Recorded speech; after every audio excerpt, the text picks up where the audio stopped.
आज की इस वीडियो में सबसे पहला पॉइंट मैं आपको क्लियर कर देता हूं कि जियो फाइनेंशियल सर्विसेज का स्टॉक बैक टू बैक क्यों टूट रहा है, क्या है उसके पीछे का कारण।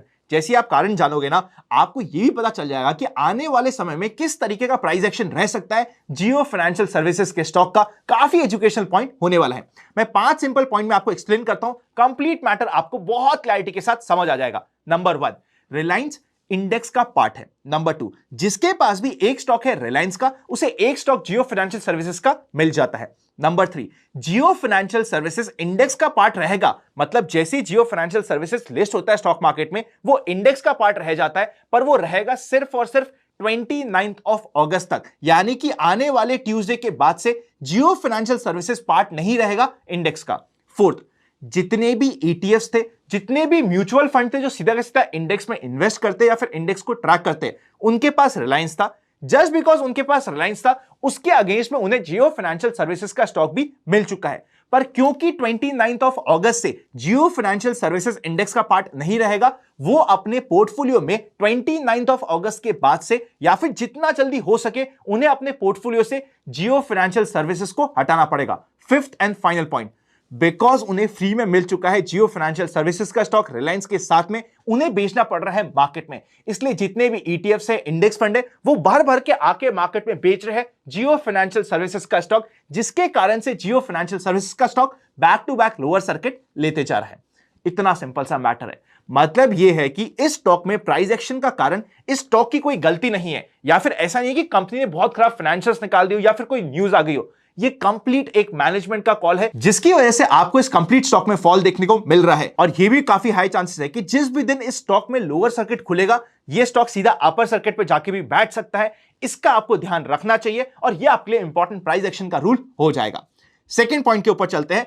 एरोफ्लेक्स इंडस्ट्रीज के आईपीओ का subscription QIB already second day पे 8 टाइम से ज्यादा ओवर सब्सक्राइब हो गया है।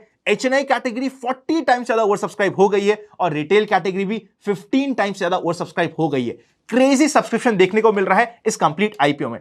Third and final point, TVS supply chain का आईपीओ, जिसके लिए मैं बिल्कुल भी एक्साइटेड नहीं था, मुझे वो बिल्कुल भी पसंद नहीं आ रहा था on the face of it. उसकी आज के दिन लिस्टिंग हुई है 207 के प्राइस में, इशू प्राइस था 197 का। ऑल्दो जब तक मार्केट क्लोज होता है ये अपने सारा का सारा गेन भी खत्म कर देता है। बहुत ही नॉमिनल सी लिस्टिंग हो गई है।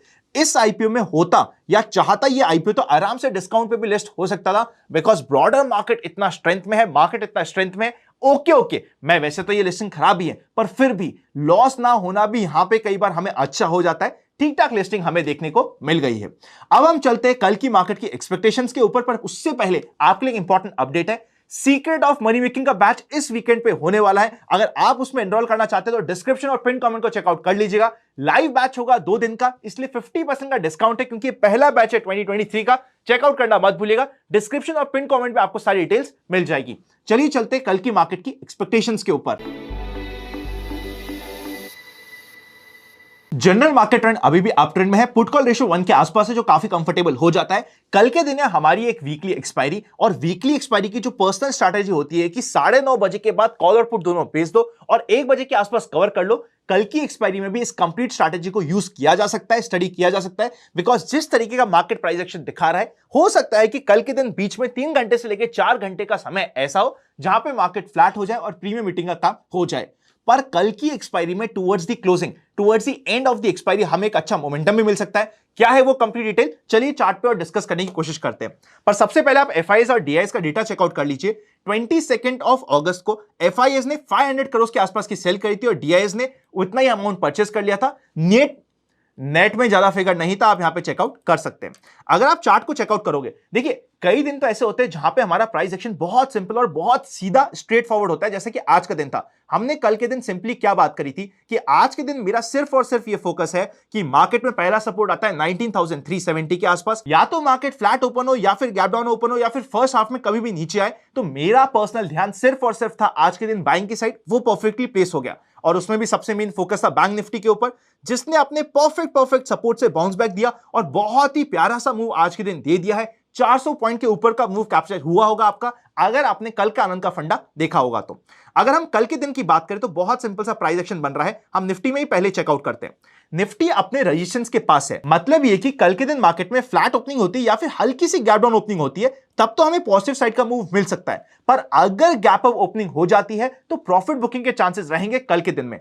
Although market overall positive side ही है, मैं पॉजिटिव साइड का ही ट्रेंड के फॉलोइंग स्ट्रैटेजी यूज करते हुए ट्रेड लेने की कोशिश करूंगा। मेन हमें ट्रेड मिलेगी जब मार्केट 19,480 से 500 का लेवल क्रॉस करके ऊपर जाएगा, उसके बाद मार्केट मोमेंटम में आ सकता है और एक अच्छी स्ट्रेंथ दे सकता है। इमीडिएट बेसिस पे निफ्टी में हमारे लिए सपोर्ट रहेगा अभी भी 19,370 के आसपास का लेवल, जो आज के दिन में मार्केट ने सपोर्ट के जैसे यूज किया था। अभी मार्केट बीच में रेंज में है, अपने मेजर रेजिस्टेंस और मेजर सपोर्ट के आसपास ट्रेड कर रहा है। तो कल का दिन हो सकता है कि फर्स्ट हाफ में एक फ्लैट वाला दिन हो जाए, पर towards the second half, specially अगर 2:30 बजे के बाद ऊपर की साइड का मोमेंटम आता है, देखिए नीचे की साइड का मोमेंटम आएगा और मुझसे मिस हो जाएगा, मुझे कोई दिक्कत नहीं है, पर पॉजिटिव साइड का मोमेंटम जिसके चांसेस ज्यादा है, अगर आता है तो उसे मैं पर्सनली मिस करने की बिल्कुल गलती नहीं करूंगा और स्पेशल ध्यान वहां पे लगा दूंगा। At the same time bank Nifty में बात करें तो बैंक निफ्टी 44,500 के रेजिस्टेंस के लेवल के आसपास है। अगर फ्लैट ओपन होता है या फिर थोड़ा सा गैप डाउन ओपन होता है तो वो बेस्ट ओपनिंग होती है। गैप अप ओपनिंग हो जाती है तो फिर हमारा कल के दिन का जो माहौल है या जो मूड हम चाह रहे हैं वो थोड़ा सा अपसेट भी हो सकता है। पर अगर मार्केट में हल्की सी गैप डाउन ओपनिंग हो जाए, फॉर एग्जांपल 44,380 के आसपास की ओपनिंग हो जाए और इस समय में ये थोड़ा सा 2 से 3 घंटे का टाइम व्यतीत कर दे, उसके बाद ये परफेक्टली प्लेस होगा एक अच्छा मूव देने के लिए, जो हमें अगर मिल जाता है तो हमें कैप्चर करना इंपॉर्टेंट होगा, स्टडी करना इंपॉर्टेंट होगा। अगर गैप अप ओपनिंग हो जाती है तो फिर पहले 1 घंटे के हाई और लो के बेसिस पे उसका हाई और लो बैंक निफ्टी भी जिस भी साइड ब्रेक होता है उसके बेसिस पे हमें ट्रेड करना इंपॉर्टेंट होगा। पर बेस्ट सेटअप होता है फ्लैट या फिर गैप डाउन ओपनिंग और उसके बाद यहां पे बेस बना के निकले। This is the perfect setup जो हमें मिल सकता है। इंपॉर्टेंट स्टॉक्स की बात करें तो सबसे पहले हम डेली कैंडलस्टिक पे चलते हैं।